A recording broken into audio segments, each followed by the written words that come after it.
E nesses anos todos aí, então, dentro do meu mestrado em educação, eu relato o meu credo pedagógico, ou seja, que é tudo aquilo que eu fui desenvolvendo e acredito que deu certo para orientar adolescentes. Então, elo de ligação dentro da escola. Como eu já disse para vocês, o orientador, ele faz a ligação, ele faz a ponte dentro da escola. Ele é harmonizador da vida escolar. Ele tem que estar identificado com o seu trabalho. Ele tem que ser dedicado e paciente. Nada mais do que você tem que ter muita paciência para orientar jovens. Porque o tempo todo, às vezes, eles vão estar te requisitando, às vezes são sempre as mesmas brincadeiras, às vezes são os mesmos comportamentos inadequados que você vai ter que estar corrigindo. Então, se você não tiver paciência para estar trabalhando nisso, chega uma hora que você cansa. Tem que ser observador e informado, ou seja, dia a dia acontecem coisas novas em relação à juventude, principalmente em violência, drogas. Vocês sabem que todo dia aparece uma droga nova, todo dia está aparecendo algo diferente em relação a adolescentes. Então você tem que estar informado de tudo que está acontecendo. E você tem que ser muito observador. Você tem que estar observando o que acontece no meio jovem para você poder, sabe, estar o tempo todo tendo condições de orientá-los. Tem que ser compromissado, tem que ser sério. Você tem que entender que você está orientando pessoas que futuramente serão adultos e que você não pode errar. Você não pode fazer uma orientação errada. Por quê? Porque você está mexendo com pessoas. Está mexendo com adolescentes, que está em fase de formação, ele ainda está se formando. Então você tem que ser muito sério no seu trabalho. E o que eu disse para vocês também de estar o tempo todo entre eles. Você estando no meio dos seus orientandos, você vai vendo quais são as necessidades deles para que você possa estar, sabe, fazendo o seu trabalho. O orientador que fala a língua do orientando. Não adianta você chegar para um adolescente e você usar a mais alta linguagem que de repente ele não entenda. Ele não vai te dar bola e vai sair andando. Você tem que ser um confidente, mas também você tem que ser ético. Ético o tempo todo foi como eu disse para vocês. Também de não estar falando para um, para o outro, que o outro fez. Porque às vezes tem, o orientador chega, porque a fulana fez isso, na frente de todo mundo. Não pode. Você tem que ser ético para com os problemas dele. Tem que ter um comportamento emocionalmente estável, porque o tempo todo, se você não estiver estável, você vai estar passando essa insegurança, você vai estar passando os seus problemas para eles, eles absorvem com muita facilidade. E tem que colocar limites. O limite é extremamente importante. Mas foi como eu disse para vocês, sempre procurei colocar o limite, explicando o porquê, sabe, deixando bem claro por que não poderia, falando com bastante suavidade, não dando altas broncas, mas explicando o porquê não poderia aquilo. Tudo, até uma suspensão, ela tinha que vir com uma explicação, para ele aceitar porque você estava dizendo não. Você tem que encorajar os jovens para que eles possam estar construindo o futuro de amanhã, porque são os jovens, são os adolescentes que vão estar construindo o nosso amanhã. Então você tem que encorajá-lo, tá? A poder ser um adulto que vá acreditar no amanhã, crescer no amanhã. Você tem que estimular a aprendizagem dele, você também tem que estimular a criatividade. Então, o tempo todo, porque o adolescente é muito criativo. Então, se toda vez você cortar essa criatividade dele, toda vez você der um corte, então o que acontece? Ele vai ser que nem aquele menino da flor, né? Que ele pintava a flor e a professora queria que fizesse de um jeito que ele vai sempre sentar. Você tem que estimular, tem que deixar ele ir para frente. E você tem que acreditar na adolescência, ou seja, um orientador de adolescente tem que acreditar no mundo jovem, tem que acreditar que realmente é energia, é vida. A adolescência é vida, você tem que acreditar nisso. Existe uma cultura dentro da adolescência, você tem que saber entrar nessas tribos. Então tem a tribo dos Mauricinhos, das Patricinhas, tem a tribo dos nerds, tem a tribo dos skatistas, dos surfistas. Então você tem inúmeras tribos, tá? Existem inúmeras culturas. Então no início o que acontece? Você não vai... Se você chegar no meio dos nerds, falando como falam os skatistas, você está fora, não vão nem te olhar. E vice-versa. Então você tem que saber onde está cada adolescente e você ter a linguagem para estar se comunicando com cada grupo. Você tem que ter respeito a eles, respeitar o conflito que cada um te apresentar, porque às vezes fala assim, bobagem, coisa de jovem, isso passa. Não é assim. Para ele, naquele instante, o conflito, o problema que ele está te trazendo, é o mais importante do mundo. Pode ser uma grande besteira para você, mas para ele, naquele instante, é a coisa mais importante do mundo. Então você tem que ter respeito aos problemas deles. E você também tem que ajudá-los a adquirir uma autoconfiança. Ele tem que acreditar nele, ele tem que acreditar que ele é capaz, ele tem que acreditar de que ele pode chegar e ir em frente. E que ele, não entendo física. Não, você tem que mostrar para ele que ele pode entender física, desde que ele se dedique, desde que ele se participe, tá entendendo? Que ele preste atenção na aula, que ele tire as dúvidas com o professor, para que ele possa adquirir confiança em tudo que ele quiser fazer. Você tem que ser um encorajador. Com muito carinho, com muito afeto para esses adolescentes, você tem que encorajá-los a descobrir os seus caminhos e a seguir os seus caminhos. Como eu disse para vocês, a energia dos adolescentes ela é transformadora, tá? Porque a adolescência se transforma o tempo todo. Então, você tem que acreditar nisso e você estar ajudando. E a família e a escola, ela é o chão firme. São as duas instituições que eles mais criticam, que eles mais abominam, vamos dizer assim. Mas são as duas instituições para onde eles partem correndo na hora que eles estão com problema.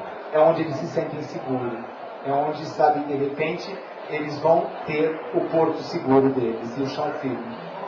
E eu também, até por mim, eu sempre acreditei que a gente tem que desenvolver no adolescente a sua espiritualidade. Você tem que fazer com que os seus jovens acreditem em alguma coisa. Não estou dizendo qual a religião. Se vai ser a católica, se vai ser evangélica, se vai ser espiritismo. Ou para um pai ateu, que o filho não acredita em nada, mas acredite em algo maior.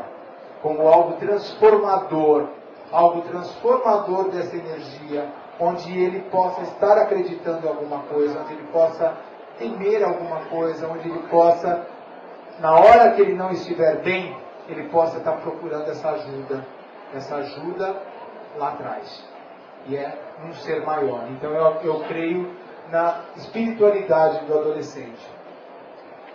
E também, esse sempre foi um credo muito, vamos dizer assim, até na minha época quando foi na minha banca de mestrado, era o que muito eles me questionavam. A capacidade do adolescente se autogovernar. Ele tem capacidade sim para se autogovernar.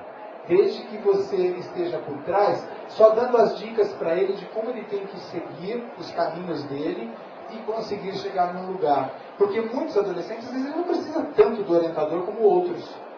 Outros são mais carentes, vão necessitar mais de você. E tem garotos que passam pela escola que às vezes você nem percebe ele. Por quê? Porque ele é uma pessoa que ele vai o tempo todo, ele já está direcionado, ele se autogoverna e ele chega lá. E depois você ouve falar que deu muito certo. E também ele tem que se conhecer para se desenvolver. É importante que você desperte nele a condição de ele estar se conhecendo, tá? Para que ele possa desenvolver. A afetividade do adolescente é uma coisa que está ali. O tempo todo ele está trocando com você essa afetividade entre os colegas. Então o adolescente ele é muito afetivo. E ele precisa também que você seja receptivo a isso. Que você também seja uma pessoa afetiva para que exista essa comunicação. O pedido de socorro. Às vezes você está vendo comportamentos que acontecem dentro da escola que são, você fala assim, é indisciplinado. Não, às vezes está pedindo socorro, às vezes as coisas não estão bem dentro da casa dele, às vezes as coisas não estão bem com a namorada, ou às vezes ele está entrando por algum caminho que não está legal para ele. E aí depois vem na arte. Eu acho que orientar adolescentes é uma arte. Então por isso que a gente tem que acreditar que é um trabalho que exige muito da gente e a gente tem que ser artista o dia inteiro naquilo que está fazendo. Porque a cada hora você tem que estar descobrindo maneiras novas de poder estar fazendo se entender e poder estar se comunicando e sendo aceito. Tá?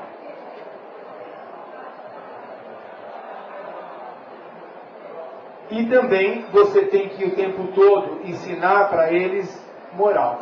eu acho que é extremamente importante você estar ensinando uma moralidade para o adolescente, tá? Você tem que ser sério no seu trabalho, mostrar todas as coisas que são importantes para ele dentro de um princípio moral. Tá? Então, esse foi o credo pedagógico que eu desenvolvi nesses anos todos como orientador de adolescente, tá? No meu trabalho dentro do Colégio Objetivo.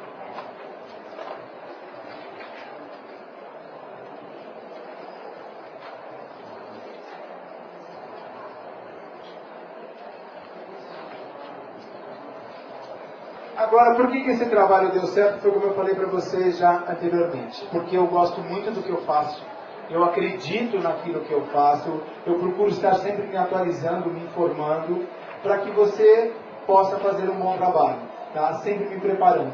Mas, acima de tudo, foi como eu falei, e é o tema da minha palestra, orientar adolescentes é um ato de amor.